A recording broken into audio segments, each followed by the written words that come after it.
ICT with මිහිරි YouTube නාලිකාවත් එක්ක එකතු වෙලා ඉන්න අපොස සාමාන්‍ය පෙර තොරතුරු හා සංනිවේදන තාක්ෂණ විෂය හදාන දුල පුතාලව මම ආයුබෝවන් කියලා පිළිගන්නවා.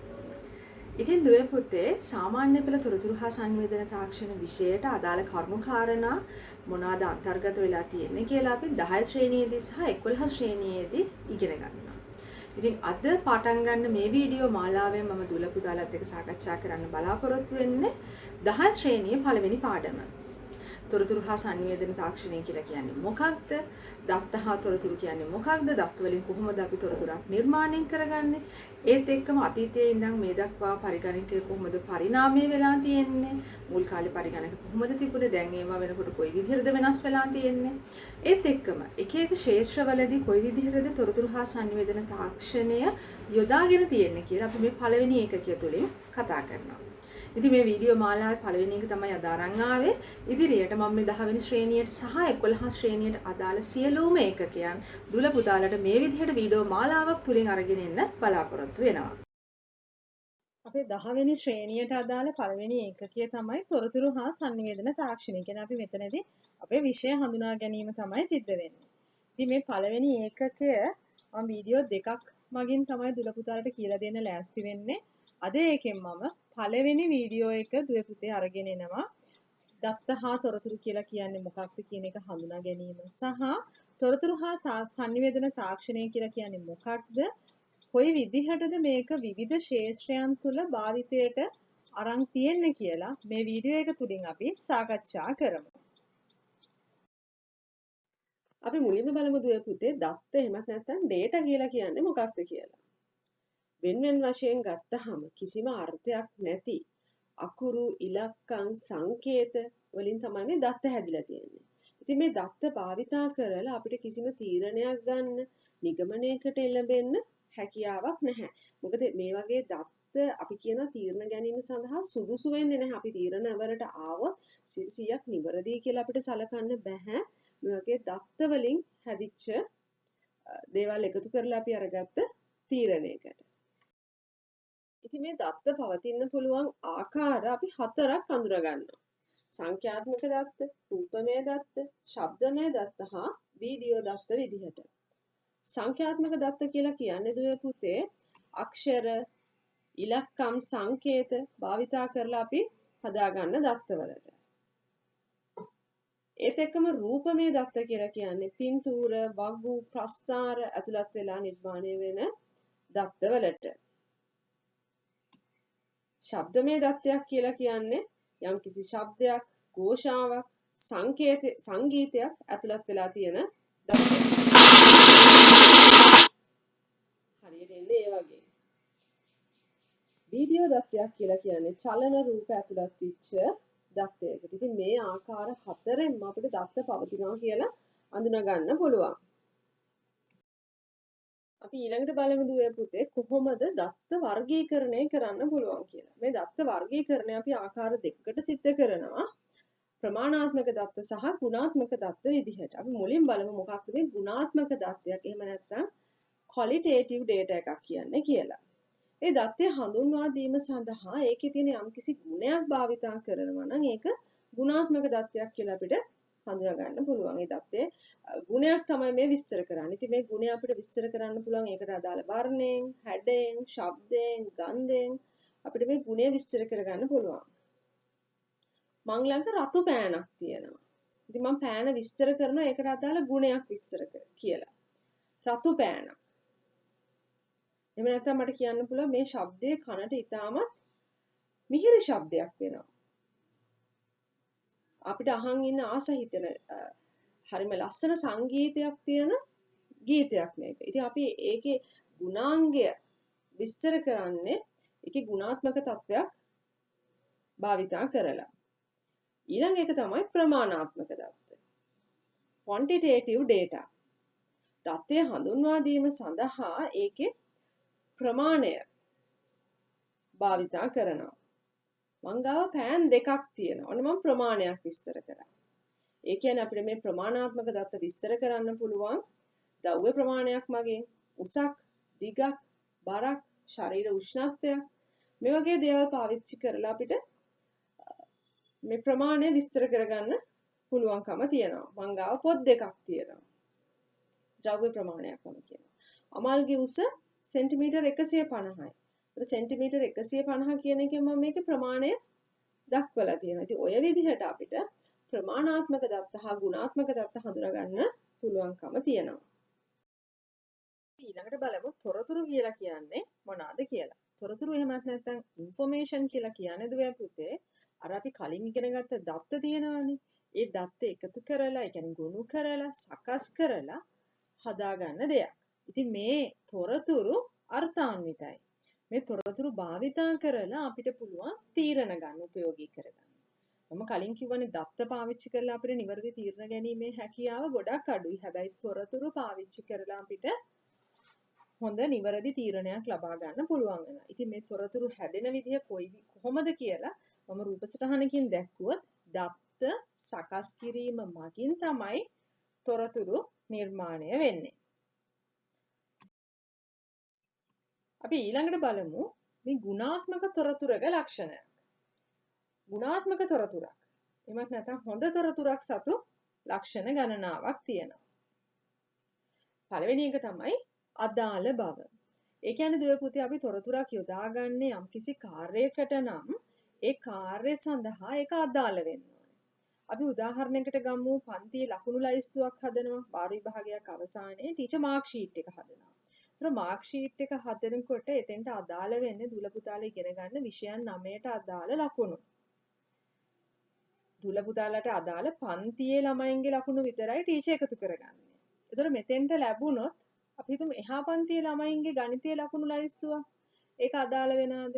නෑ. ඉතින් එතකොට ඒ එහා පන්තියේ ළමයින්ගේ ගණිතයේ ලකුණු ලයිස්තුව කියන එක ටීචර් හදාගන්න යන තොරතුර සඳහා අදාළ වෙන්නේ නෑ. ඒ හින්දා අපි හොඳ තොරතුරක් නම් ඒක අනිවාර්යයෙන්ම අපි යොදා ගන්න කාර්ය සඳහා අදාළ වෙන්න ඕනේ කියලා සලකනවා. ඒත් එක්කම අංග සම්පූර්ණ බව. මම කලින් උදාහරණෙම ගත්තොත් ලකුණු ලයිස්තුව හදන එක ලකුණු ලයිස්තුව හදන්න නම් අපි ඉගෙන ගන්න විෂයන් 9ටම අදාළ ලකුණු ලැබිලා තියෙන්න ඕනේ. ඒතර කාණ්ඩ විෂයන් ගත්තාම අපිට ඊට වඩා විෂයන් ප්‍රමාණයක ලකුණු එන්න ඕනේ. එක ළමයක ලකුණු විෂයන් 9යි. ඒතර අපි හිතමු එක් ප්‍රධාන විෂයක බුද්ධ ධර්මය කියන විෂයේ ලකුණු ලැබිලා නැහැ. ටීචර්ට මේක හදන්න. එතකොට විෂයන් 8ක විතරක් ලකුණු අරගෙන ලකුණු ලයිස්තුව හැදුවොත් අපිට නිවැරදි තොරතුරක් ඒකෙන් ලබා ගන්න බෑ. හොඳ තොරතුරක් නිර්මාණය කරගන්න බෑ. එහෙනම් හොඳ තොරතුරක් වෙන්න නම් ඒක අංග සම්පූර්ණ වෙන්න ඕනේ. සියලුම අවශ්‍ය කොටස් ටික එකතු වෙන්න ඕනේ මේ හොඳ තොරතුරක් නැත්නම් ගුණාත්මක තොරතුරක් නිර්මාණය කරගන්න. ඊළඟ එක තමයි නිර්වද්‍යතාවය. නිර්වද්‍යතාවයත් ගොඩක් වැදගත් සාධකයක් වෙනවා. මොකද වැරදි දත්ත එකතු කරගත්තොත් අපිට නිර්මාණය වෙන්නේ වැරදි තොරතුරක්. ඒ හින්දා අපි ලකුණු ලයිස්තුව අරගන්නවා නම් අපි නිවැරදිම ලකුණු ටිකක් තමයි අරගන්න ඕනේ. නේ? ඒක එකිනෙකා වෙනස් කරලා හදාගත්ත ඒ වගේ ලකුණු ලයිස්තුවක් ආවොත් ඒක නිවැරදි ලකුණු ලයිස්තුවක් වෙන්නේ නැහැ. එහෙනම් නිර්වද්‍යතාවය කියන සාධකයක් හොඳ ගුණාත්මක තොරතුරක් සඳහා වැදගත් වෙනවා. අපිට ඒක තවත් විදිහට සැලකන්න පුළුවන්. අපි හිතමු වෛද්‍යවරයෙක් ළඟට ගිහිල්ලා බෙහෙත් ගන්න යනකොට රෝගියා කියන්නේ මට තියෙන අපහසුතා මෙන්න මේවා තමයි. ඒතර ඒ අනුව තමයි වෛද්‍යවරයා නිර්ණය කරන්නේ මේ පුද්ගලයාට තියෙන අසනීපය මේකයි කියලා. වෛද්‍යවරයාට ගිහිල්ලා වැරදි දේවල් කිව්වොත් තියෙන අපහසුතාවයන් අඩු කරලා වෙන ඒවා කිව්වොත් එහෙම රෝග නිශ්චය කරගන්න බැරි වෙනවා හරියට. ඒ කියන්නේ වැරදි දත්තයන් ලැබුණොත් නිවැරදි තොරතුරක් එළියට ලැබෙන්නේ නැහැ. එහෙනම් නිර්වද්‍යතාවයත් අපිට තොරතුරක ගුණාත්මක භාවය සඳහා වැදගත් ලක්ෂණයක් වෙනවා. ඒත් එක්කම කාලීන බව. අපි ලබා ගන්න තොරතුරු හැමතිස්සෙම යාවත් කාලීන වෙන්න ඕනේ. මේ කාලයට අදාළ, මේ වෙලාවට අදාළ තොරතුරක් වෙන්න ඕනේ. මීට අවුරුදු 2-3කට කලින් වෙච්ච සිදුවීමකට අදාළ දෙයක් නම් ඒක ගුණාත්මක තොරතුරක් වෙන්නේ නැහැ. මොකද ඒක හැමෝම දන්න දෙයක්.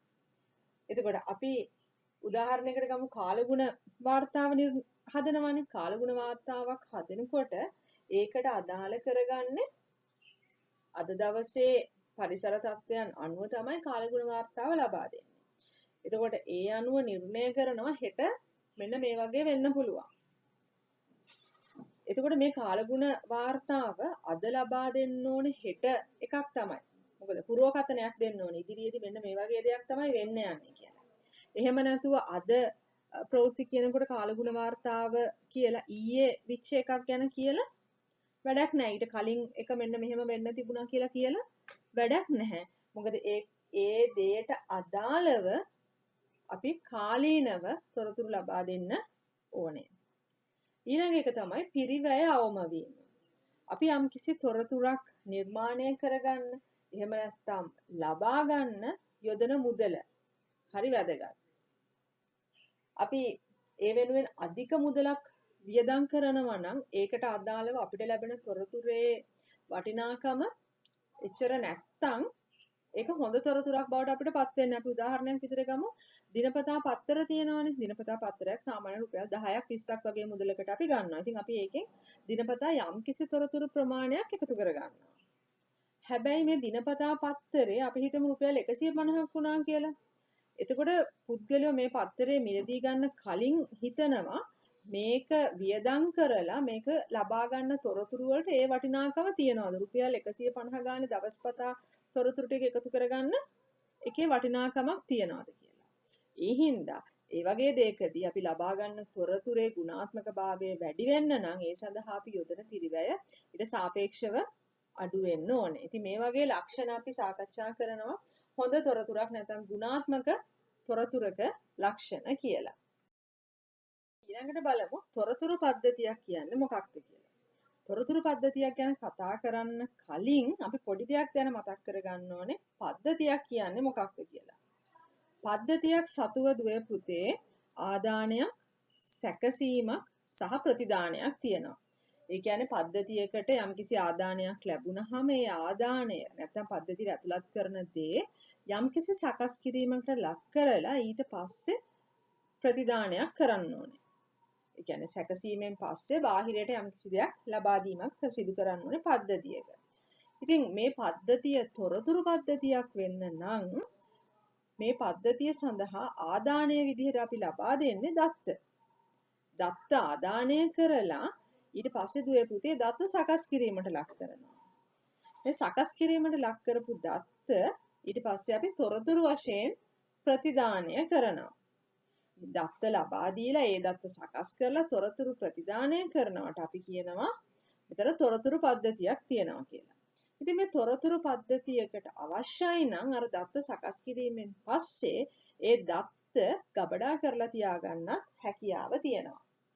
ඉතින් තොරතුරු පද්ධතියක් වෙන්න නම් එහෙනම් දත්ත සකස් කිරීමෙන් තොරතුරු ප්‍රතිදානය වෙනවා කියන එක අපි මතක තියාගන්න ඕනේ. ඊළඟට අපි බලමු තොරතුරු හා sannivedana තාක්ෂණය කියන්නේ මොකක්ද? ඉතින් දුල පුතාලා දැන් මේ ඉගෙන ගන්න විෂය නම නේද? තොරතුරු හා sannivedana තාක්ෂණය. ඉතින් මේ තොරතුරු හා sannivedana තාක්ෂණය හැදිලා තියෙන දුවේ පුතේ විෂය කොටස් දෙකක් එකතු වෙලා. තොරතුරු තාක්ෂණය හා sannivedana තාක්ෂණය. Information technology, communication technology කියන දෙක එකතු වෙලා තමයි අපේ විෂය තොරතුරු හා sannivedana තාක්ෂණය හැදිලා තියෙන්නේ. මුල් කාලේ දුවේ පුතේ මේ තොරතුරු තාක්ෂණය විතරයි පැවතුනේ. ඒ කියන්නේ දත්ත සකස් කරලා තොරතුරු ලබා ගත්තා. ඉතින් මේ තොරතුරු භාවිතා කරලා විවිධාකාරයේ තීරණ ලබා ගන්න, නිගමනයන්ට එළඹෙන්න හැකියාව ලැබුණා. ඉතින් ඒකට අපි කිව්වා තොරතුරු තාක්ෂණය කියලා.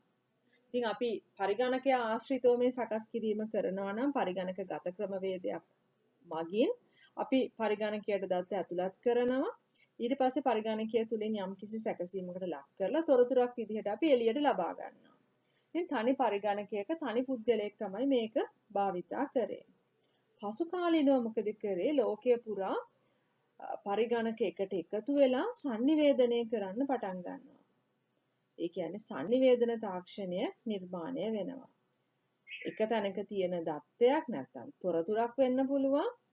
තවත් පුද්ගලයෙක් වෙත එහෙම නැත්නම් තවත් පරිසරයක් වෙතට යැවීම සහ තවත් පරිසරයක හෝ තවත් පුද්ගලයෙක් ළඟ තියෙන තොරතුරක් තමන් වෙතට ලබා ගැනීම. ඒ කියන්නේ එකිනෙකා හා හුවමාරු කර ගැනීම අපි sannivedanaya කියලා කියනවා.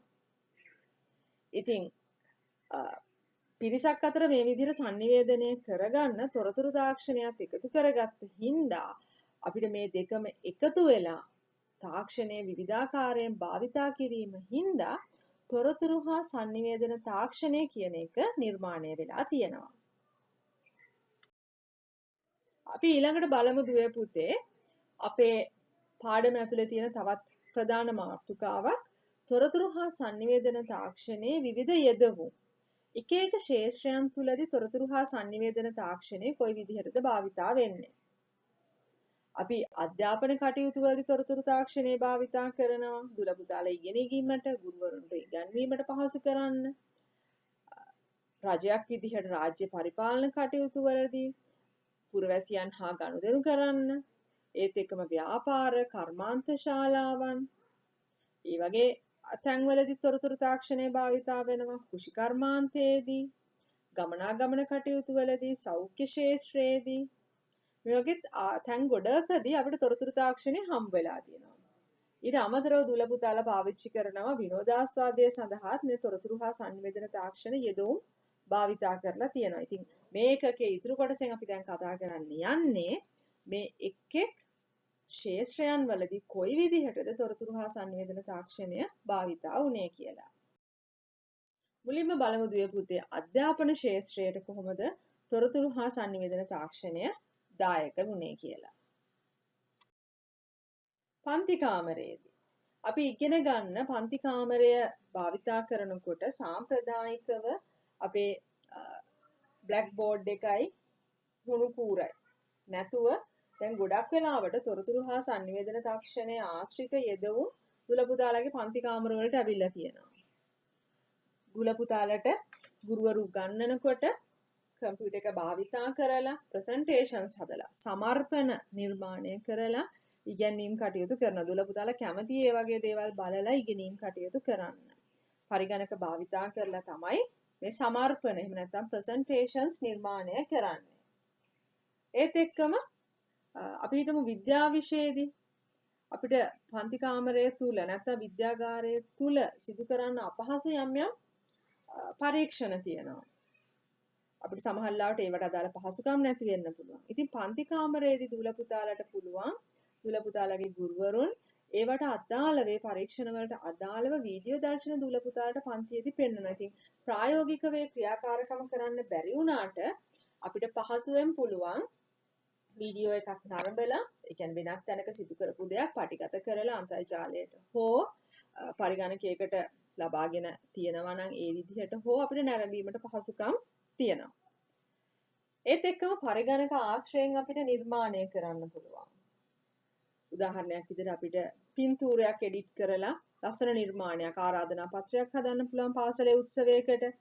එහෙම නැත්නම් අපිට පුළුවන් වීඩියෝ එකක් නිර්මාණය කරන්න. පරිගණක ආශ්‍රයෙන් නිර්මාණ කටයුතු අපිට පන්ති කාමරයේදී බොහෝමයක් සිද්ධ කරන්න පුළුවන්. ඒත් එක්කම ලිපි ලේඛන සකස් කිරීම හා මුද්‍රණය කිරීම. අර කලින් මම කිව්වා වගේ ආරාධනා පත්‍රයක් හදන එක. එහෙමත් නැත්නම් අපි හිතමු යම් කිසි උත්සවයක් තියෙනවා. ඒකෙදි සිදුවෙන දේවල් පිළිබඳ දැක්වෙන ඇජෙන්ඩා එකක් හදන්න.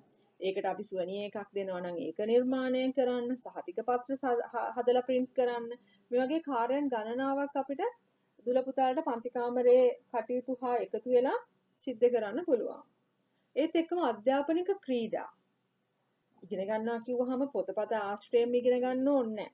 අපිට ක්‍රීඩාවෙන් ඉගෙන ගන්න පුළුවන්. අන්තර්ජාලය ඔස්සේ ගොඩාක් තියෙනවා අධ්‍යාපනික ක්‍රීඩා දුල පුතාලට ලබා ගන්න විද්‍යාවට, ගණිතයට, තොරතුරු හා sannivedana තාක්ෂණය මේ වගේ විෂයන් වලට අදාළව අධ්‍යාපනික ක්‍රීඩා තියෙනවා. මේ වගේ ක්‍රීඩා භාවිතා කරලත් අපිට ඉගෙනීම් කටයුතු සිද්ධ කරන්න පුළුවන්.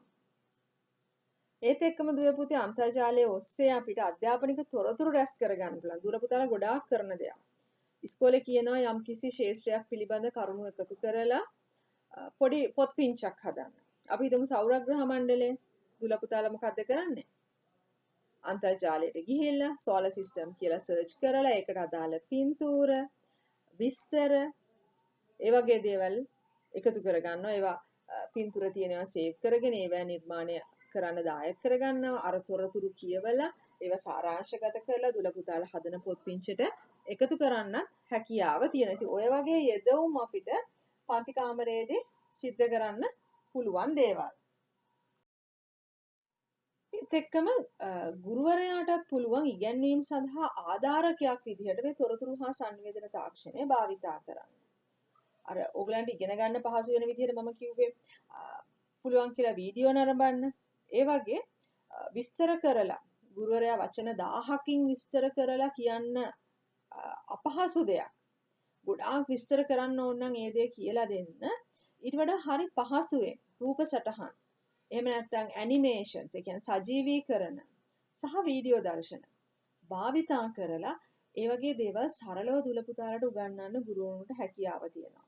ලොකු විෂය කොටසක් අමාරුවෙන් වචන ගොඩක් භාවිතා කරලා උගන්වනවට වඩා රූප සටහන් සහ වීඩියෝ දර්ශන ඇනිමේෂන්ස් පාවිච්චි කරලා උගන්වන එක හරිම පහසුයි. ඒත් එක්කම පන්ති කාමරය තුල ආකර්ශනීය ලෙස ඉගැන්වීම් කටයුතු කරන්න ඉලෙක්ට්‍රොනික සමර්පණ එහෙම නැත්නම් ප්‍රසන්ටේෂන්ස් භාවිතා කරන්න පුළුවන්. දුල පුතාලා ආසයි කළු ලෑල්ලේ එහෙම නැත්නම් වයිට් බෝඩ් එකේ ලියලා උගන්වනවට වඩා ප්‍රසන්ටේෂන් එකක් බලලා ඒකේ තියෙන කරුණු ඉගෙන ගන්න ඒ වගේ දේවල් හරිම ආකර්ශනීය විදිහට සිද්ධ කරන්න පුළුවන්.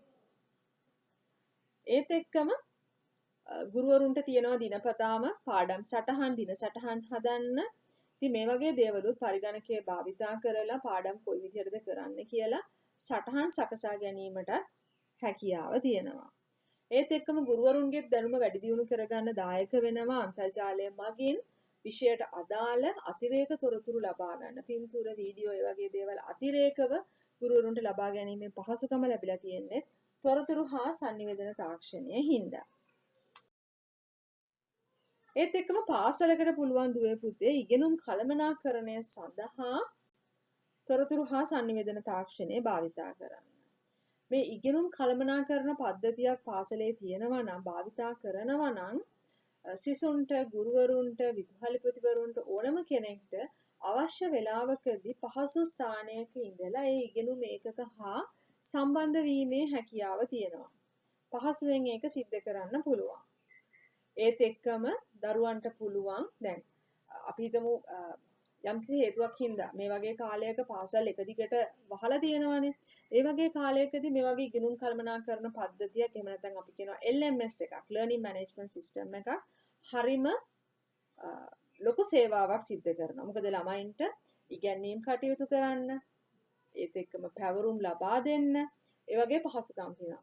ළමයින්ටත් තියෙනවා පහසුකම ඒ ගුරුවරුන් ලබා දෙන පැවරුම් ගෙදර ඉඳන් කරලා ආපහු ගුරුවරයාට යවන්නත් පුළුවන් මේ ඉගෙනුම් කළමනාකරන පද්ධතිය හරහා. ඉතින් එතකොට ඒකේ තියෙන තවත් වාසියක් තමයි දෙමව්පියන්ට පුළුවන් දරුවන්ගේ කරන පැවරුම් වල ඒවැ ලකුණු ගුරුවරුන් මාක් කරලා දුන්නාට පස්සේ ඒවා නිරීක්ෂණය කරන්න පුළුවන්, ළමයින්ගේ අඩුපාඩු හඳුනා ගන්න පුළුවන්, ගුරුවරුන් එක්ක සම්බන්ධ වෙන්න පුළුවන්.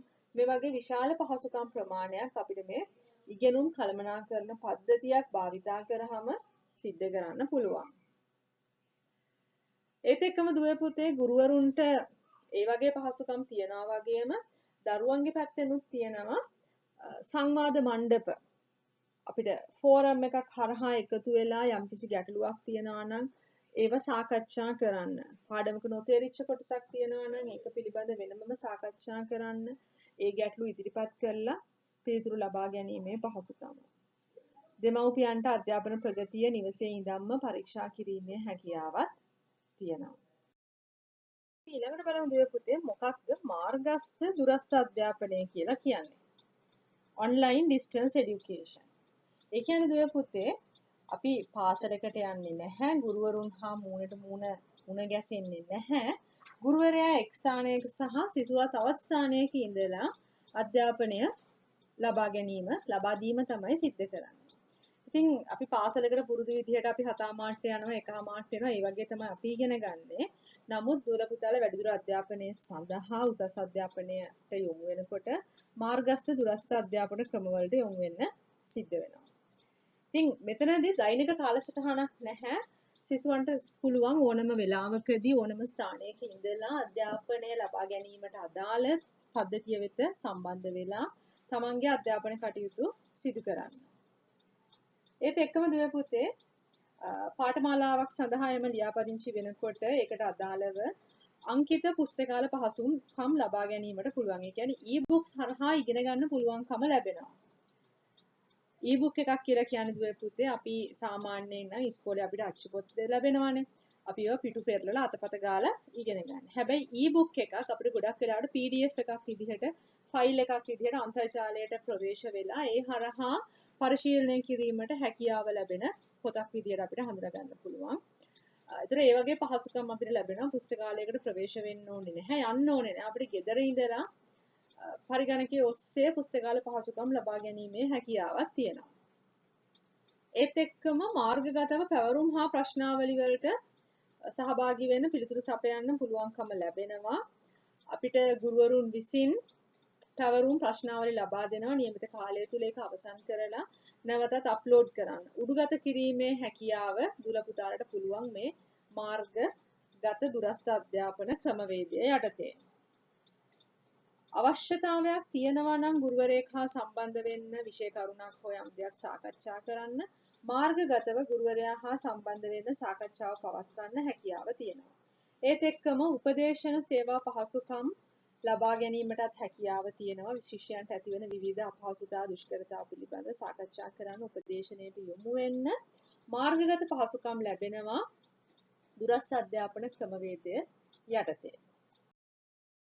ඊළඟට බලමු දුවේ පුතේ සෞඛ්‍ය ශාස්ත්‍රයේ කොයි විදිහටද මේ යෙදවුම් සිද්ධ වෙන්නේ තොරතුරු හා sannivedana තාක්ෂණය භාවිතා කරලා විවිධාකාර සෞඛ්‍ය ගැටලු निराකරණය කරගන්න පුළුවන් වෙන හඳුනා ගන්න පුළුවන් වෙන සෞඛ්‍ය උපකරණ තියෙනවා පුහුණු කිරීමේ ක්‍රමවේදයන් තියෙනවා මේ වගේ සෞඛ්‍ය ශාස්ත්‍රයේ ඉතාමත් විශාල වශයෙන් තොරතුරු හා sannivedana තාක්ෂණය හා බැඳිලා තියෙනවා.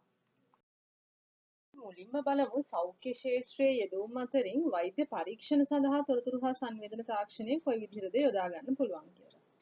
මේ සඳහා භාවිතා කරන උපකරණ ගණනාවක් තියෙනවා. එක් එක් කාර්ය සඳහා සුවිශේෂී විදිහට හඳුනාගෙන තියෙන ක්‍රියාත්මක වෙන උපකරණ. ඉතින් මේ රූපේ දැක්වෙන උපකරණය තමයි අපි කෙටියෙන් හඳුන්වනවා මේක සරලව CAT මැෂින් එකක් කියලා. පරිකණකගත ආක්ෂක ශරීර ස්තර එක්ස්රේ යන්ත්‍රය. ඉතින් මේ යන්ත්‍රය භාවිතා කරලා දුවේ පුතේ අපිට සිද්ධ කරන්න පුළුවන් දේ තමයි ශරීර අභ්‍යන්තරයේ තියෙන කොටස් වෙන වශයෙන් ත්‍රිමානව රූපගත කරගන්න පුළුවන්. ඉතින් මේ යන්ත්‍රය තුළට පුද්ගලයා ඇතුළත් කරාට පස්සේ කොටස් වෙන වශයෙන් අපිට ස්කෑන් කරලා ත්‍රිමාන විදිහට නරඹන්න හැකියාව තියෙනවා. ඉතින් රෝග හඳුනා ගැනීම සඳහා මේ උපකරණය ඉතාමත් වැදගත් මෙහෙයක් ඉටු කරනවා. ඊළඟට බලමු අපේ දෙවැනි උපාංගය චුම්බක අනුනාද මූර්තන යන්ත්‍රය. MRI යන්ත්‍රය කියලා මේක අපි හඳුන්වනවා. මේ උපකරණය ප්‍රබල රේඩියෝ තරංග සහ චුම්බක අනුනාද, ඒ කියන්නේ දෝංකාර භාවිතං කරලා තමයි ක්‍රියාත්මක වෙන්නේ. ශරීර අභ්‍යන්තරයේ තියෙන කොටස් වල සවිස්තරාත්මක රූප සටහන් ලබා ගැනීමට මේ MRI යන්ත්‍රයට හැකියාව තියෙනවා. ඉතින් රෝග හඳුනා ගැනීමට වගේම රෝගවලට ප්‍රතිකාර කිරීමේදී මේ රූප සටහන් උපයෝගී කරගෙන ප්‍රතිකාර කිරීම සඳහා හැකියාව ලැබිලා තියෙනවා. මේ උපකරණය තමයි දුවේ පුතේ විද්‍යුත් තන්තු රේඛීය යන්ත්‍රය එහෙම නැත්නම් ECG යන්ත්‍රය කියලා මේ යන්ත්‍රය හඳුන්වනවා. ඉතින් මේක අපි භාවිතා කරන්නේ පුද්ගලයෙක්ගේ හෘදයේ ක්‍රියාකාරීත්වය නිරීක්ෂණය කරන්න. හෘද ස්පන්දනය තමයි මෙතනදී හඳුනා ගැනීම ක්‍රියාකාරීත්වය නිරීක්ෂණය කරන්නේ. හෘදයේ ඉඳන් ශරීරයේ අනිකුත් ඉන්ද්‍රියයන් වෙත රුධිරය සපයනකොට හෘදයේ ඇතිවන විද්‍යුත් ස්පන්දනයට අනුකූලව නිපදවන තරංග ප්‍රස්ථාරිකව කඩදාසියක මේ සටහනේ දැක්වෙනවා වගේ ඉහළින් කඩදාසියක සටහන් වීම ස්වයංක්‍රීයව මේ යන්ත්‍රය මගින් සිද්ධ වෙනවා. ඉතින් ඒකෙන් හෘදයේ ක්‍රියාකාරීත්වයේ යම් වෙනසක් තියෙනවා නම් ඒක හඳුනා ගන්න පුළුවන් මේ ප්‍රස්ථාරය නිරීක්ෂණය කරලා.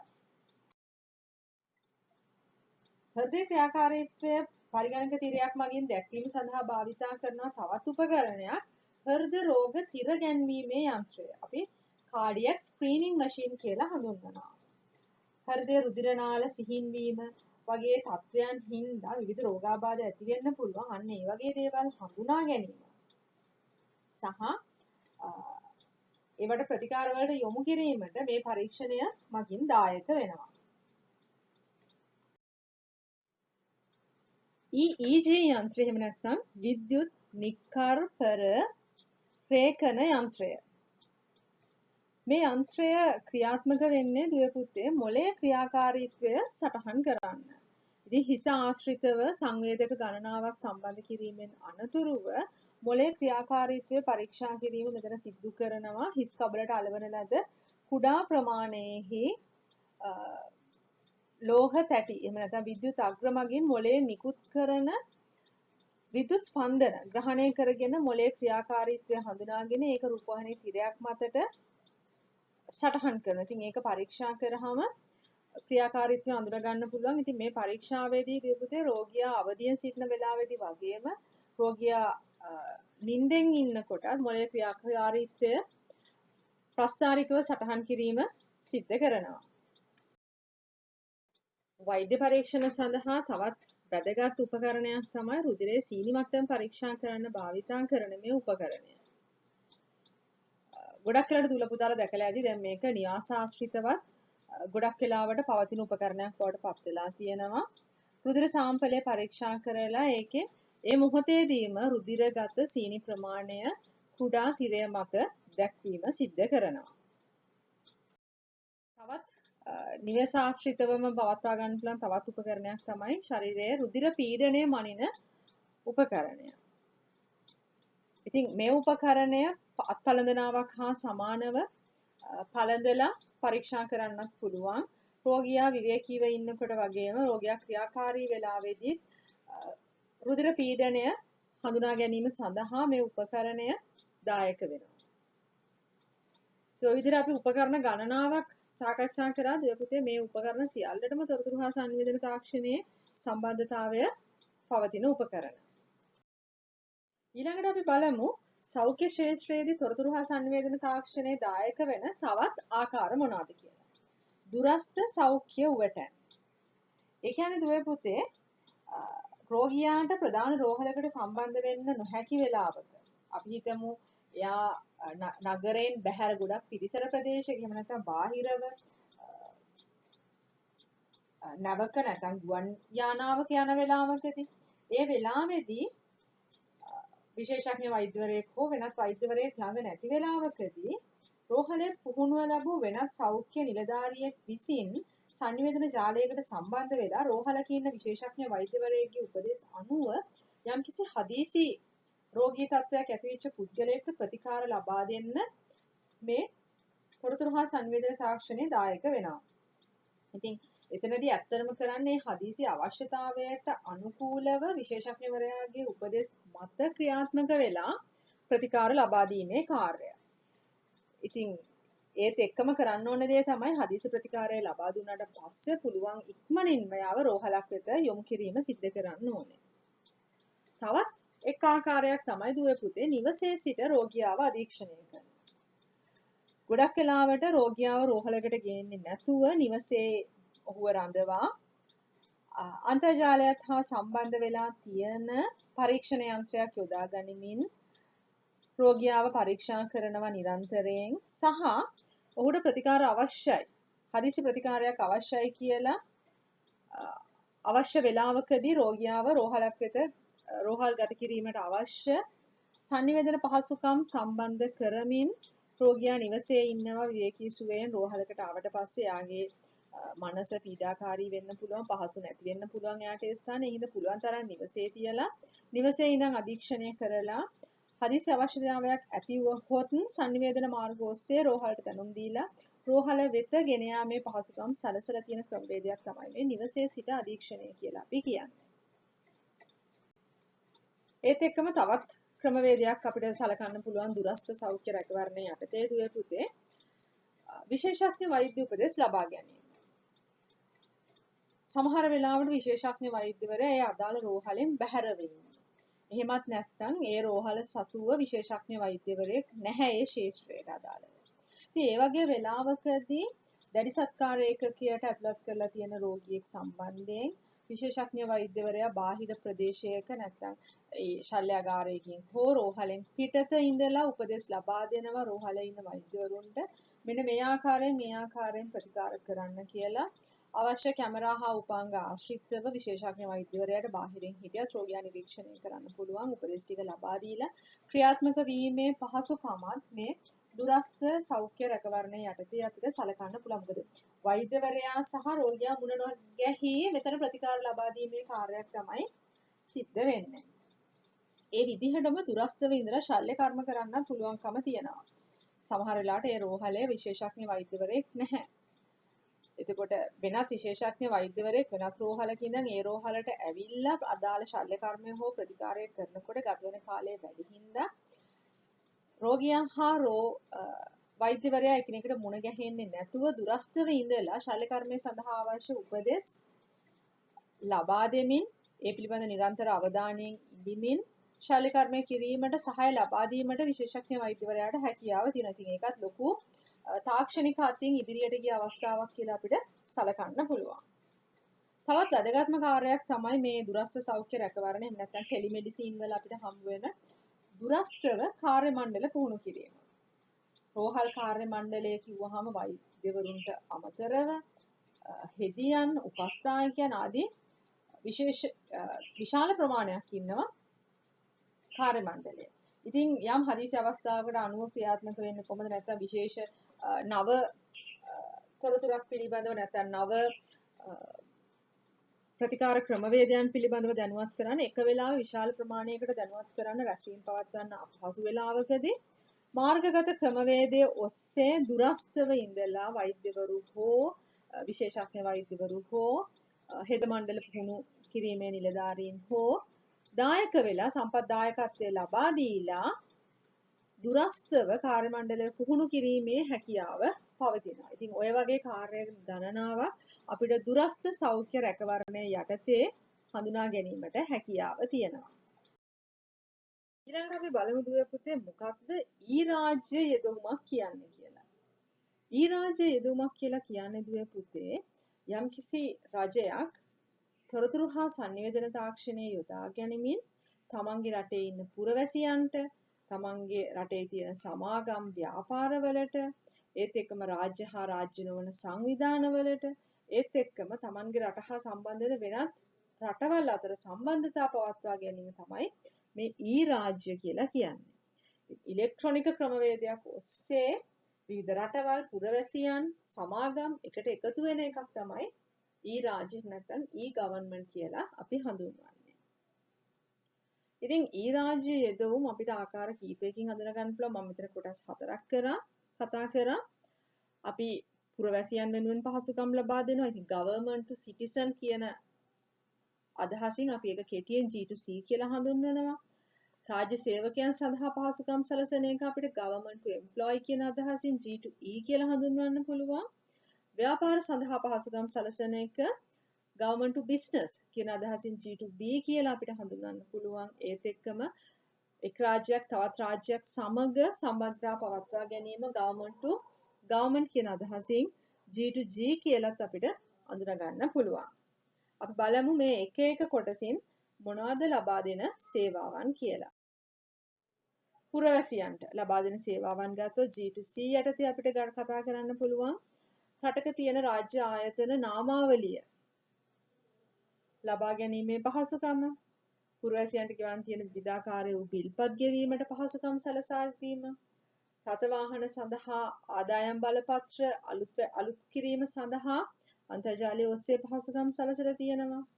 රාජ්‍ය තොරතුරු කේන්ද්‍රය මගින් විශාල සේවාවක් සපයනවා රටේ සිදුවෙන රාජ්‍ය ආයතන වලින් සිදුවෙන විවිධාකාර සේවාවන් පිළිබඳ සහ රජයෙන් සැපෙන සේවාවන් පිළිබඳ පුරවැසියන්ට ඕනෑම වෙලාවකදී තොරතුරු ලබා ගැනීමේ හැකියාව තියෙනවා රාජ්‍ය තොරතුරු කේන්ද්‍රයෙන්.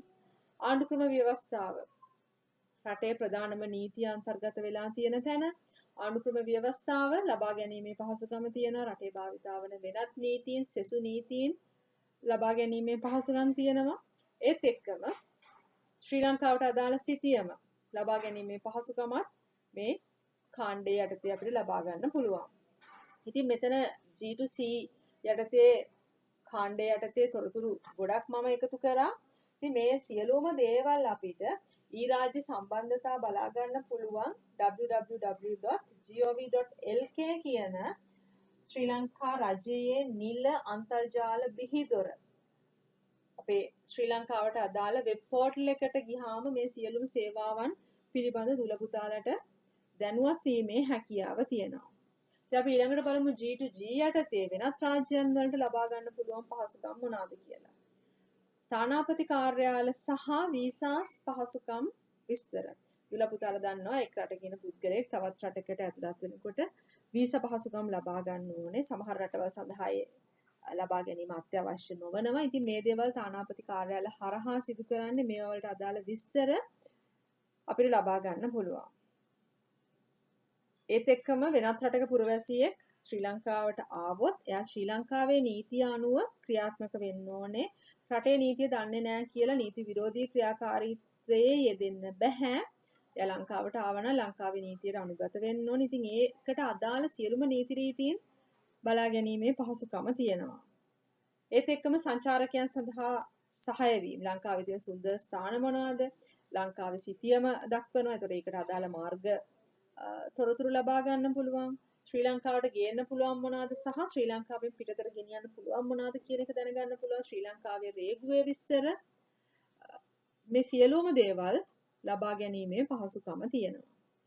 ඒත් එක්කම G2B යටතේ ව්‍යාපාරවලට ලබා ගන්න පුළුවන් සේවාවන් අපිට බැලුවොත් එහෙම මුදල් ගෙවීම සම්බන්ධයෙන් තියෙන සේවාවන්, බැංකු තොරතුරු, ණය ලබා ගැනීමට අදාළ තොරතුරු, ව්‍යාපාරයක් පටන් ගන්නවා නම් ව්‍යාපාරය ලියාපදිංචි කරන්න ඕනේ. ලියාපදිංචි අලුත් කිරීම සිදු කරන්න ඕනේ.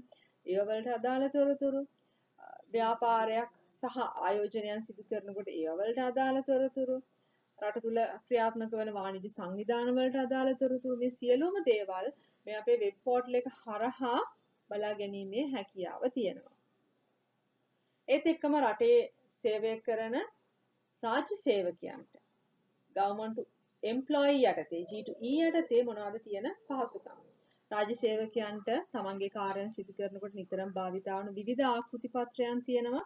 මේ ආකෘති පත්‍රයන් එක ෆෝමැට්ස් මේ හරහා ලබා ගන්න පුළුවන්. ඔවුන්ගේ නීති රීති අන්තර්ගත වෙලා තියෙන, නිවේදන අන්තර්ගත වෙලා තියෙන විවිධ ගැසට් ලේඛන සහ ශක්‍ර ලේඛන පිළිබඳව දැනගැනීමේ හැකියාව තියෙනවා. රාජ්‍ය සේවකයන් සඳහාම ලබා ගන්න පුළුවන් ණය පහසුකම් පිළිබඳ විස්තරත් ලබා ගැනීමේ හැකියාව තියෙනවා මේ G2E යටතේ ශ්‍රී ලංකා වෙබ් පෝර්ටල් එකෙන්. අපි ඊළඟට බලමු දුවේ පුතේ කොයි විදිහටද කෘෂිකර්මාන්තය සඳහා තොරතුරු හා sannivedana තාක්ෂණය යොදා ගන්න පුළුවන් වෙලා තියෙන්නේ. කෘෂිකර්මාන්තයේදී විවිධ වගා කටයුතු වර්ධනය කරගන්න, අලෙවි කිරීම ප්‍රවර්ධනය කරගන්න, ඒත් එක්කම වල් පැළ ඉවත් කිරීම සඳහා කුමීන් මර්ධනය කර ගැනීම සඳහා මේ වගේ කාර්යයන් ගණනාවක් සඳහා තොරතුරු තාක්ෂණය දායක කරගෙන තියෙනවා. බලමු මොන වගේ උපකරණද මේ සඳහා භාවිතා කරලා තියෙන්නේ කියලා. අපි මුලින්ම බලමු කාලගුණ මිනුම් යන්ත්‍ර. මේ කාලගුණ මිනුම් යන්ත්‍ර භාවිතා කරලා අපිට කාලගුණය, දේශගුණය, ඒ ප්‍රදේශයට අදාළ වර්ෂාපතනය, සුළං හමන දිශාව මෙන්න මේ වගේ තත්ත්වයන් බලා ගන්න පුළුවන්කම තියෙනවා. ඉතින් මේ වගේ තත්ත්වයන් අපි අඳුනගත්තට පස්සේ මේ වගේ කාලගුණ තත්ත්වයන් යටතේ වගා කරන්න සුදුසු වෙන භෝග මොනවද කියන එක අඳුනගෙන ඒවා වගා කරන්න පුළුවන්. ඒත් එක්කම යම්කිසි භෝගයක අස්වැන්න නෙලා ගන්න සුදුසු වෙන්නේ මොන වගේ කාලගුණ තත්ත්වයන් තියෙන කාලයකටද? ඉතින් වගා කරන්න සුදුසු කාලය සහ අස්වැන්න නෙලන්න සුදුසු කාලය ආදී වශයෙන් දේවල් මේ උපකරණ භාවිතා කරලා අපිට අඳුන ගන්න පුළුවන්කම තියෙනවා. ඒත් එක්කම දුවේ පුතේ වගාවන් ගොඩනගා ගත්තට පස්සේ තියෙන ප්‍රධානම ප්‍රශ්නයක් තමයි මේ වගාවට විවිධාකාර වූ කෘමීන්ගෙන් හානි සිද්ධ වෙනවා. අන්න ඒ වගේ හානි කරන කුරුමිනියන් හඳුනාගෙන මේගොල්ලන්ව ස්වයංක්‍රීයව පාලනය කරන්න නිර්මාණය කරලා තියෙන උපකරණ තියෙනවා. ඉතින් මේ උපකරණය මගින් සිද්ධ කරන ප්‍රධානම දෙයක් තමයි කුරුමිනියන්ගෙන් සිද්ධ වෙන හානිය වළක්වා ගන්න එක. ඒකෙන් මොකද්ද කරන්න පුළුවන්? මේ කුමියා ඉන්න තැන කොයි වගේ දිශාවකද මේගොල්ලෝ ඉන්න, කොයි වගේ තැනකද ඉන්නේ, මේගොල්ලෝ වර්ධනය වෙන්නේ කොයි විදිහටද කියලා පරිගණක තිරයක් හා ආශ්‍රයෙන් මේකෙන් මොනිටර් කරලා පරිගණක තිරයක් ආශ්‍රයෙන් නිරීක්ෂණය කිරීමේ හැකියාව තියෙනවා. ඉතින් එතකොට පහසුවෙන්ම පුළුවන් මේ කුමියව මර්ධනය කරන්න අදාළ ක්‍රියාමාර්ගයන් අනුගමනය කරන්න. ඒත් එක්කම දුවේ පුතේ වගා බැවීමක අපි වගා කරනකොට ඒකේ తত্ত্বය මේ භෝගය සඳහා සුදුසු පරිසරික තත්ත්වයන්ද මේ පසේ තියෙන්නේ කියන එක හඳුනා ගන්න එකත් ඉතාමත් වැදගත් වෙනවා. වගා බීමේ මේ විදිහට තත්ත්වය මනින ප්‍රධානම උපකරණයක් තියෙනවා මේ වගේ. මේකේ පසේ තෙතමනය, පසේ සාරවත් බව, එහෙම නැත්නම් මේ පස නිසරු පසක්ද, මේක භෝග වගා කරන්න සුදුසුයිද ආදී දේවල් හඳුනා ගැනීමේ හැකියාව තියෙනවා මේ උපකරණය මගින්. වගා කරාට පස්සේ තියෙන ප්‍රධානම ගැටලුවක් තමයි ජල සැපයීම. ඉතා විශාල වගා භූමියකට ජල සම්පාදනය කරන එක වගා කරන පුද්ගලයන්ට ලොකු කාර්යභාරයක්. ඉතින් මේක ස්වයංක්‍රීයව සිද්ධ කරන්න පුළුවන් නම් ඉතාමත් පහසුවක් තියෙනවා. මේ ස්වයංක්‍රීය ජල සැපයීම එහෙම නැත්නම් ඩ්‍රිප් ඉරිගේෂන් සිස්ටම් එකක් භාවිතා කරාම දුවේ පුතේ මේ යන්ත්‍රය මගින් පසේ තත්ත්වයන් හඳුනාගෙන පසේ තෙතමනය සහ ඒ සංඝටකයන් පිළිබඳ හඳුනා ගැනීමෙන් පසුව මේකට අවශ්‍ය ජල සැපයීම අවශ්‍යයිද නැද්ද කියලා අඳුනාගෙන අවශ්‍ය ප්‍රමාණයට පමණක් ජලය සැපයීම සිද්ධ කරනවා. ඒ හින්දා තියෙන ප්‍රධානම වාසියක් තමයි අනවශ්‍ය ජල පරිභෝජනයක් සිද්ධ වෙන්නේ නැහැ මේ වගා බිමට සහ අනවශ්‍ය විදිහට වතුර වැඩි වෙලා මේ පැලෑටි හානි වීමට ලක් වෙන්නේ නැහැ. ඉතින් ඒ වගේ දේවල් හින්දා මේ ස්වයංක්‍රීය ජල සැපයීම කෘෂිකර්මාන්තයේ සඳහා ඊටාම වැදගත් දායකත්වයක් සපයනවා. ඒ වගේම තියෙන තවත් ප්‍රධාන උපක්‍රමයක් තමයි කෘෂිකර්මාන්තයේදී භාවිතා කරන්න පුළුවන් අපිට ස්වයංක්‍රීය වල් පැල ඉවත්කරණය. මේ වල් පැල ඉවත් කරන යන්ත්‍රය වගා බිමේ එහා මෙහා ගමන් කරලා වගා කරලා තියෙන භෝගයට කිසිදු හානියක් සිදු කරන්නේ නැතුව එයා හඳුනා ගන්නවා මෙතන තියෙන වල් පැලෑටි මොනවාද කියලා. අන්නේ හඳුනාගත්ත වල් පැලෑටි ඉවත් කරලා. මොකද වගා කරලා තියෙන භෝගේ හඳුනා ගන්නවා ඒක නොවන වෙනත් භෝගයන් එයා හඳුනා ගන්නවා වල් පැලෑටි. ඒ වල් පැලෑටි ඉවත් කිරීම සිද්ධ කරනවා වෙන වෙන වශයෙන් හඳුනාගෙන. ඒත් එක්කම තවත් කරන්න පුළුවන් ප්‍රධාන කාර්යයක් තමයි රොබෝ තාක්ෂණයෙන් පැල සිටුවීම. අපිට විශාල වගා බිමක වගා ශේෂ්ත්‍රයක භෝග වගා කරන්න, පැල වගා කරන්න, පැල ඉඳවන්න අපිට ලොකු කාලයක් ගත වෙනවා. ඉතින් රොබෝ තාක්ෂණය භාවිතා කරලා අපි මේ වගේ යන්ත්‍රයක් ගොඩනගා ගත්තාම වගා බිම සකස් කරාට පස්සේ පැල එහා මෙහා ගෙන යන්න කිසිම අපහසුවකින් තොරව මේ යන්ත්‍රය මගින් වගා බිමේ එහා මෙහා ස්වයංක්‍රීයව ගමන් කරමින් ඒ ගමන් කරන අතරේ පැල නිශ්චිත පරතරයේ තියලා සුදුසු පරිදි පසේ ඉඳවීම සිද්ධ කරනවා. ඒත් එක්කම පැල ඉඳුවට පස්සේ පැල හොඳට වර්ධනය වුණාට පස්සේ අස්වැන්න නෙලීමත් වගාවේදී සුවිශේෂී කාර්යයක් වෙනවා. ඉතින් මේ කාර්ය ස්වයංක්‍රීයව සිද්ධ කරන්න රොබෝ තාක්ෂණය භාවිතා කරන්න පුළුවන්. වගා බිමකට ගිහිල්ලා හැම භෝගයක්ම අතින් අල්ලලා කඩනකොට ඒ භෝගයට හානි වෙන්න පුළුවන් සමහර වෙලාවට සමහර භෝග වැඩිපුර ඉදලා තියෙන්න පුළුවන් ඒවා තැලෙන්න පුළුවන් අඩුවෙන් ඉදලා තියෙන භෝග අපි නෙලන්න පුළුවන්. ඒතර නිසි පරිදි නිසි තත්වයකින් තොරව භෝග නෙලීම හින්දා භෝග අපතේ යාම වැඩි වෙන්න පුළුවන්.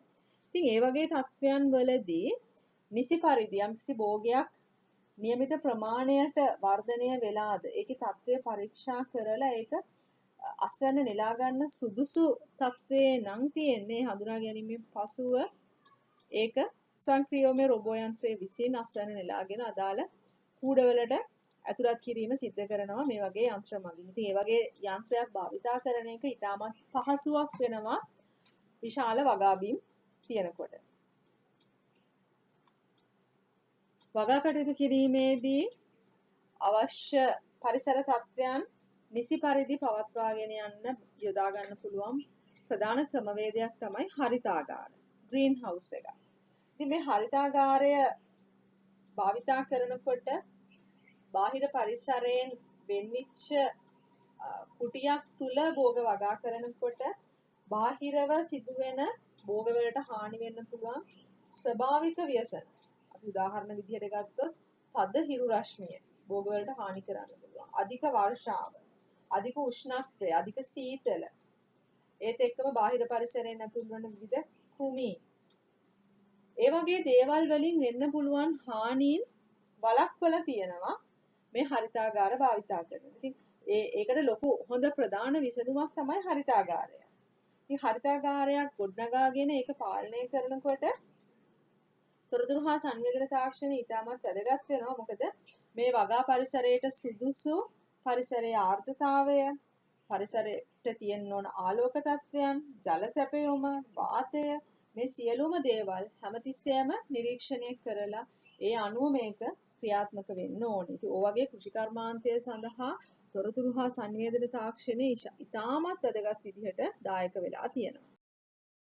ඊළඟට බලමු දුවපුතේ කොයි විදිහටද සත්ව ගොවිපළවල් වලදී මේ යෙදුම් භාවිතා කරන්නේ තොරතුරු හා සංවේදන තාක්ෂණයට අදාළව කියලා. ගුවන්විදුලි සංඥා හැඳුනුම් උපකරණය. අපි RFID කියලා මේක හඳුන්වනවා රේඩියෝ ෆ්‍රීකවන්සි අයිඩෙන්ටිෆිකේෂන් ඩිවයිස් කියන අදහසින්. මේ උපකරණය දුල පුතාලා දැකලා තියෙනවා ගොඩක් වෙලාවට ගොවිපළවල් ආශ්‍රිතව ඉන්න ගවයන්, එළුවන් වගේ අයගේ කනේ දාලා තියෙනවා.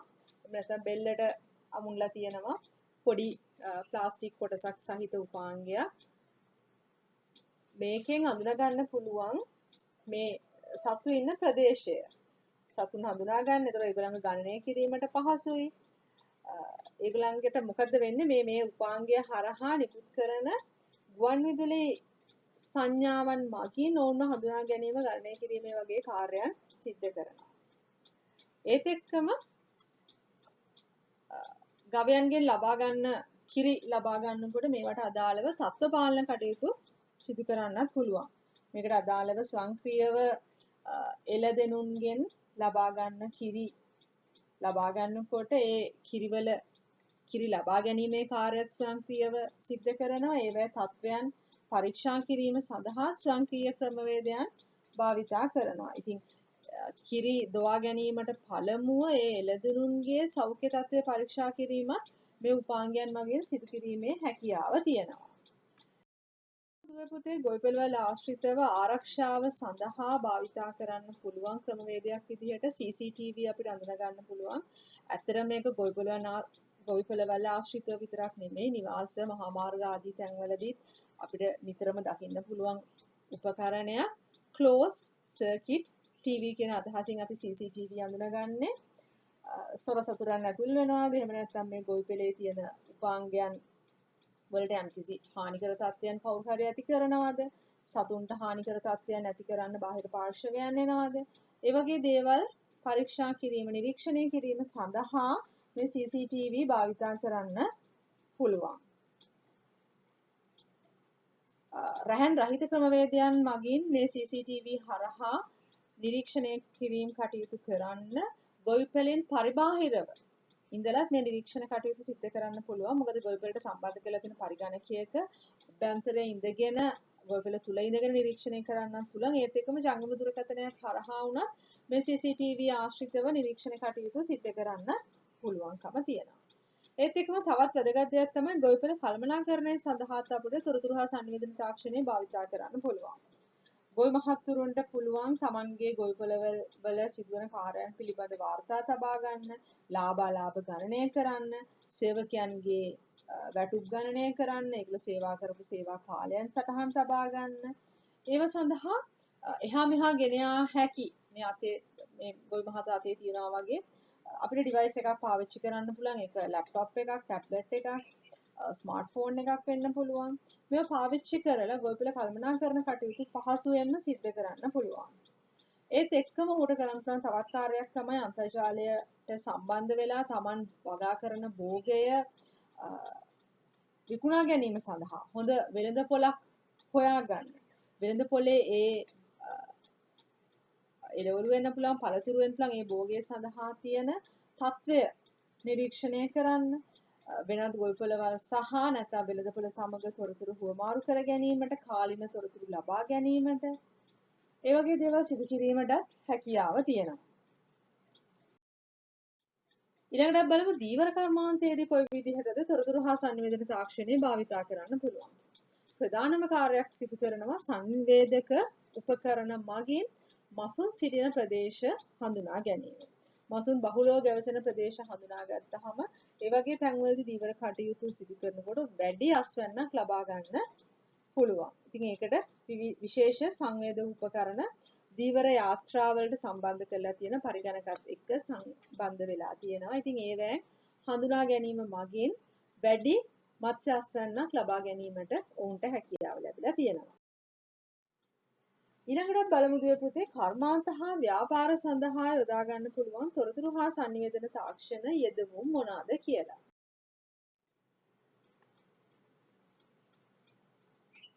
ප්‍රධාන වශයෙන් අපිට බලන්න පුළුවන් එකක් තමයි වීඩියෝ සම්මන්ත්‍රණ භාවිතා කරලා ව්‍යාපාර වලදී තොරතුරු හුවමාරු කරගන්න ලොකු පහසුකමක් ලබාගෙන තියෙනවා. ඒකට ප්‍රධාන හේතුව සියලු දෙනාම එක තැනකට එකතු වෙලා සාකච්ඡාවක් සිදු කරනවා නම් ගමනාගමනය සඳහා කාලයක් වෙලාවක් වැය කරන්න සිදු වෙනවා, මුදලක් වෙන් කරන්න වෙනවා. නමුත් අන්තර්ජාලයේ ඔස්සේ විවිධ ප්‍රදේශවල ඉන්න කට්ටිය එකතු වෙලා සාකච්ඡා කරන්න වීඩියෝ සම්මන්ත්‍රණ භාවිතා කරාම මේක ඉතාමත් පහසු ක්‍රමයක් වෙලා තියෙනවා sannivedanaය සඳහා. ඒත් එක්කම තව එකක් තමයි මානව සම්පත් කළමනාකරණයක් සිදු කරන්න පුළුවන්. සේවකයන්ගේ පැමිණීම සටහන් කිරීම සඳහා යොදා ගන්න ඇඟිලි සලකුණු යන්ත්‍ර, එහෙම නැත්නම් කාඩ්පත් කියවනයක්, කාඩ් රීඩර් එකකින් ID එකක් මගින් පුද්ගලයෙක් හඳුනා ගන්න, එහෙම නැත්නම් ෆේස් රෙකග්නිෂන් වලින් පුද්ගලයෙක්ව හඳුනා ගැනීම මගින් ආයතනයට පැමිණීම සහ ආයතනයට පිටවීමට අදාළ වේලාවන් සටහන් කර ගැනීම සිදු කරන්න පුළුවන්. ඒවා නිවැරදිව සටහන්ලා තියෙනවද කියලා බලන්න පුළුවන්. ඒවට අනුරූපව වැටුප් සකස් වීම, මොකද ඒගොල්ලන්ට අතිකාල දීමනා දෙනවා නම් ඒවා නිවැරදිව අඳුනා ගන්න ඕනේ. ඒත් එක්කම නිවාඩු ලබා ගැනීම සටහන් කරන්න පුළුවන් පරිගණකගත ක්‍රමවේදයන් භාවිතා කරලා. ඉතින් මේ දේවල් හින්දා විශාල වශයෙන් මානව සම්පත් කළමනාකරන ක්ෂේත්‍රයේ තොරතුරු හා sannivedana තාක්ෂණය භාවිතා වෙනවා. පෞද්ගලික අංශයේ පමණක් නෙමෙයි රාජ්‍ය අංශයේ මේ දේවල් වර්තමානයේ බහුලව දැක ගන්න පුළුවන් අපිට. ඒත් එක්කම තවත් හොඳ උදාහරණයක් තමයි e-බැංකු පද්ධතිය. Electronic banking systems. Electronic banking systems තියෙනකොට පුද්ගලයන්ට පුළුවන් පහසුවෙන් නිවසේ ඉඳලා නැත්නම් කාර්යාලයේ ඉඳලා තමන්ගේ බැංකු කටයුතු ගනුදෙනු කිරීම කටයුතු සිදු කරන්න. ඒත් එක්කම අන්තර්ජාලයට සම්බන්ධ වෙලා තමන්ගේ රටේ විතරක් නෙමෙයි වෙනත් රටක තියෙන භාණ්ඩ මිලදී ගැනීම කටයුතු කරන්න පුළුවන්. ඒව සහ ගනුදෙනු කිරීම කටයුතු කරන්න පුළුවන්. ATM machines ලංකාව පුරා පිහිටලා තියෙනවා. ඒවෙන් මුදල් ගනුදෙනු කරන්න පුළුවන් ඕනෑම ඒ වගේ ස්ථානයකින් ඕනෑම බැංකුවකට අදාළව ඕනෑම වේලාවකදී මුදල් ලබා ගැනීමට වගේම මුදල් තැන්පත් කිරීමේ පහසුකමක් දීලා තියෙනවා. ඉතින් මේ e-බැංකු පද්ධතිය හා ලියාපදිංචි වෙලා හිටියාම තමන්ගේ පරිගණකයෙන් විතරක් නෙමෙයි ස්මාර්ට්ෆෝන් එකෙනුත් භාවිතා කරලා අපිට විදුලි බිල්, ජල බිල් ඒ වගේ දේවල් ගෙවන්න පුළුවන්. බිල්පත් ගෙවීම් කටයුතු සිදු කරන්න පුළුවන්.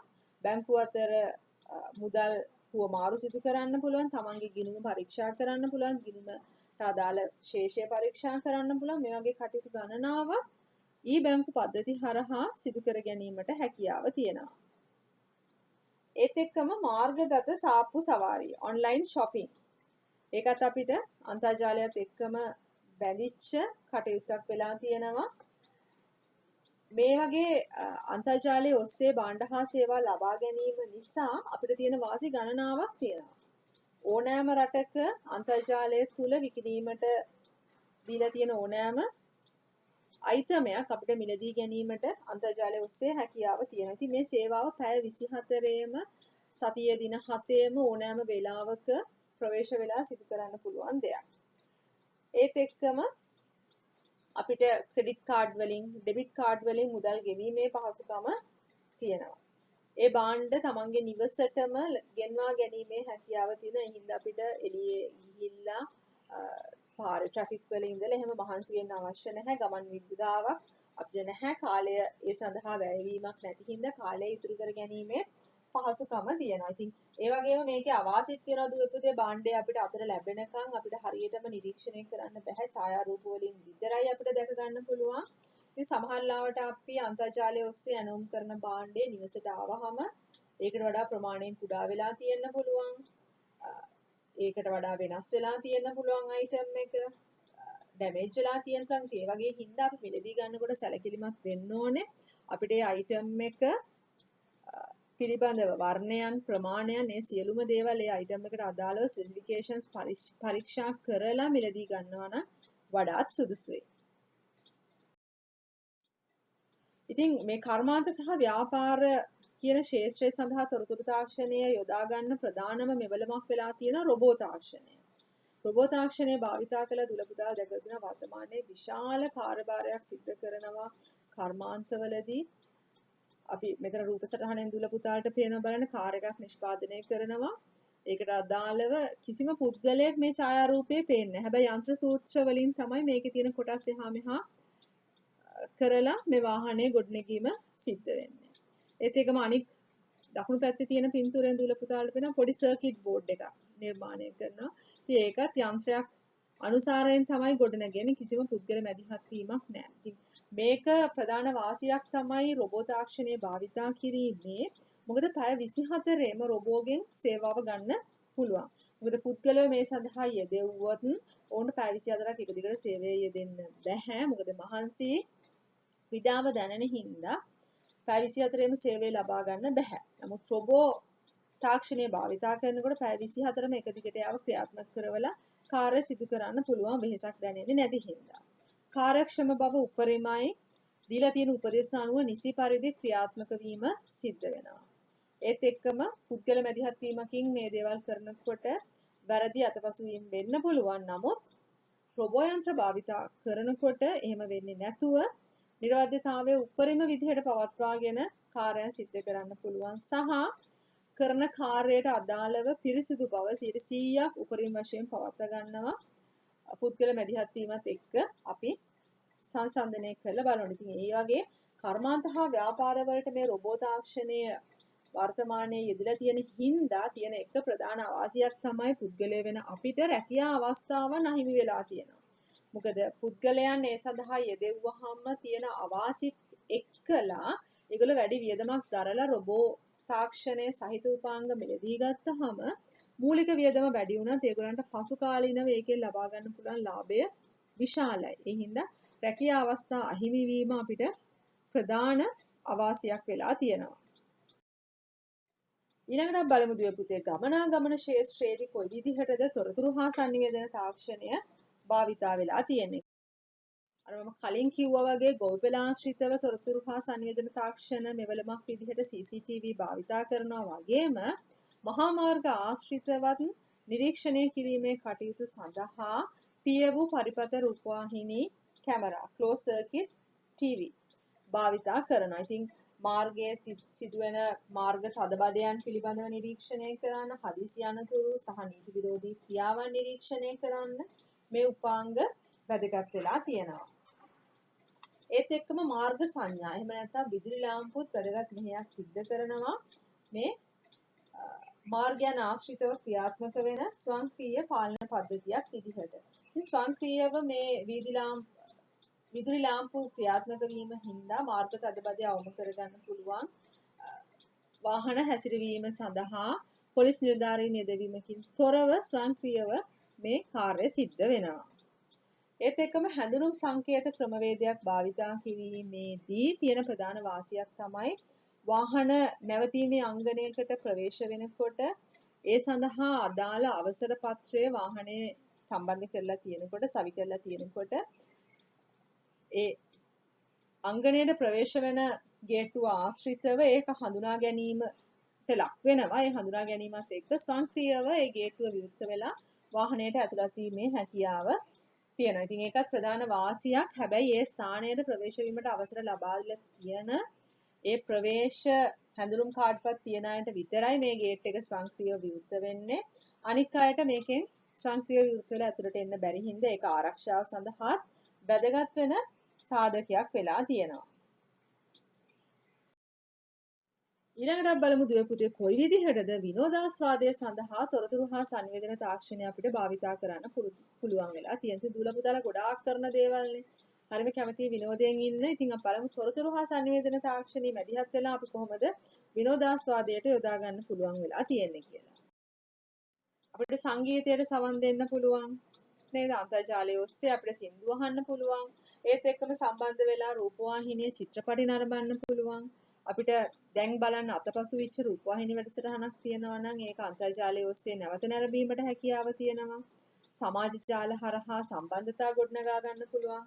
තමන්ගේ රටේ පුද්ගලයන් හා වෙන්න පුළුවන්, වෙනත් රටවල් වල අයත් එක්ක වෙන්න පුළුවන්, තමන්ගේ නෑදා හිත මිතුරන් සමග සමාජ ජාල හරහා සම්බන්ධතා ඇති කරගෙන උන් එක්ක කතා බහ කරන්න, ඡායාරූප හුවමාරු කර ගැනීම වගේ කටයුතු අපිට විනෝදාස්වාදයේ සඳහා යොදා ගැනීමට හැකියාව තියෙනවා. අනිත් දේ තමයි දුල පුතාලා වැඩියෙන්ම කරන්න කැමති දෙයක් තමයි පරිගණක ආශ්‍රිත ක්‍රීඩා. ඒත් එක්කම අන්තර්ජාල ආශ්‍රිත ක්‍රීඩා තියෙනවා. ඉතින් මේ වගේ ක්‍රීඩා තෝරගන්නකොට සැලකිලිමත් වෙන්න ඕනේ අපි. විශේෂයෙන්ම මේ ක්‍රීඩා මගිනුත් අපිට විනෝදාස්වාදය ලබා ගැනීමේ හැකියාව තියෙනවා.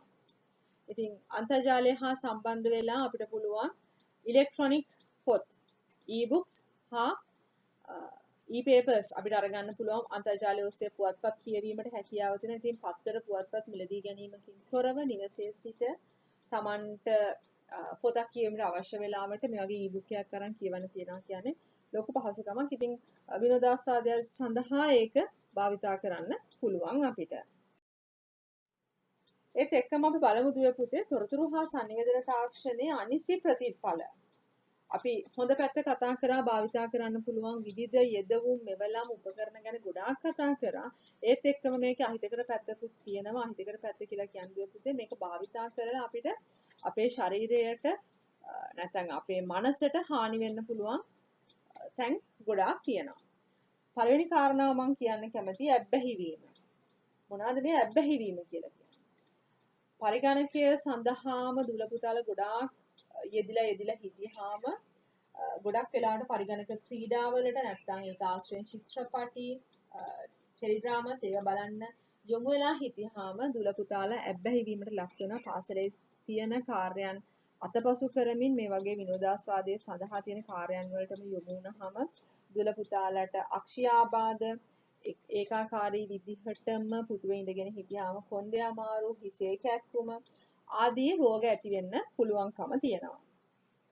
ඒත් එක්කම දුවේ පුතේ අන්තර්ජාලය විධිමත්ව භාවිතා කරන්නේ නැතුව ආරක්ෂාකාරී ක්‍රමවේදයන්ට අනුකූලව භාවිතා කරන්නේ නැති වුනහම පරිගණකයට බාහිර පාර්ශවයන්ගේ ඇතුළත් වීම සිදු වෙන්න පුළුවන්. අපි කියන්නේ හැකර්ස්ලා කියලා. ඒ වගේ පිරිස ඇතුළත් වීමේ හැකියාව තියෙන අපේ තියෙන තොරතුරු ලබා ගන්න පුළුවන්. ඒත් එක්කම පරිගණකයේ තියෙන වැඩසටහන් වලට හානි කරන වෛරස් වැනි අනිෂ්ට මෘදුකාංග අපේ පරිගණකයට ඇතුළත් වීමේ හැකියාවක් තියෙනවා. ඉතින් මේ වගේ හානිකර තත්ත්වයන් මගහරවා ගන්න අපිට පුළුවන් අපි නිසි පරිදි අපේ පරිගණකය භාවිතා කරනවා. ඒත් එක්කම දුල පුතාලා වැඩිය හිතන්නේ නැතුව අන්තර්ජාලයට ඡායාරූප වීඩියෝ පඩි නිකුත් කරාම තවත් පාර්ශවයකට පුළුවන් ඒ ඡායාරූප අරගෙන යම් කෙනෙක්ගේ පෞද්ගලිකත්වයට හානි වන විදිහට ඒවා විකෘති කරලා වෙනත් ඡායාරූප හා වීඩියෝ නිර්මාණය කරලා නැවතත් අන්තර්ජාලයට මුදා හරින. ඉතින් ඒකෙන් කෙනෙක්ගේ පෞද්ගලිකත්වයට විශාල වශයෙන් හානි වෙන්න පුළුවන්. ඉතින් ඒ වගේ දේවල් හින්දා සිත් ඇවුල් ඇති වෙන්න පුළුවන්, මානසික පීඩා ඇති වෙන්න පුළුවන්. ඒවා හින්දා ගොඩක් වෙලාවට ජීවිත හානි කරගත් අවස්ථා පවා අපි පසුගිය කාලේ අහලා තියෙනවා. තවත් විශේෂ දෙයක් තමයි නොගැලපෙන වෙබ් අඩවි වලට යොමු වුණාම ඒවා වල තියෙන දේවල් නැරඹුවාම මානසික විකෘතිතාවයන්, හානිකර තත්ත්වයන් ඇති වෙන්න පුළුවන් දුල පුතාලට. ඒ හින්දා ඒ වගේ දේවල් ගැනත් සැලකිලිමත් වෙන්න ඕනේ. අපි හැමතිස්සෙම ඕනෑම දෙයක හොඳ පැත්ත විතරක් අරගන්න උත්සාහ කරන්න ඕනේ අපේ ජීවිතේට.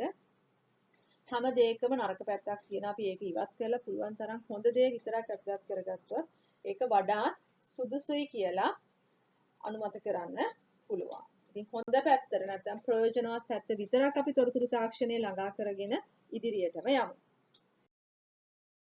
පුතේ අපි මේ විදිහට අපේ පළවෙනි පාඩමේ පළවෙනි කොටස් ටික සාකච්ඡා කරලා අවසන් කරනවා.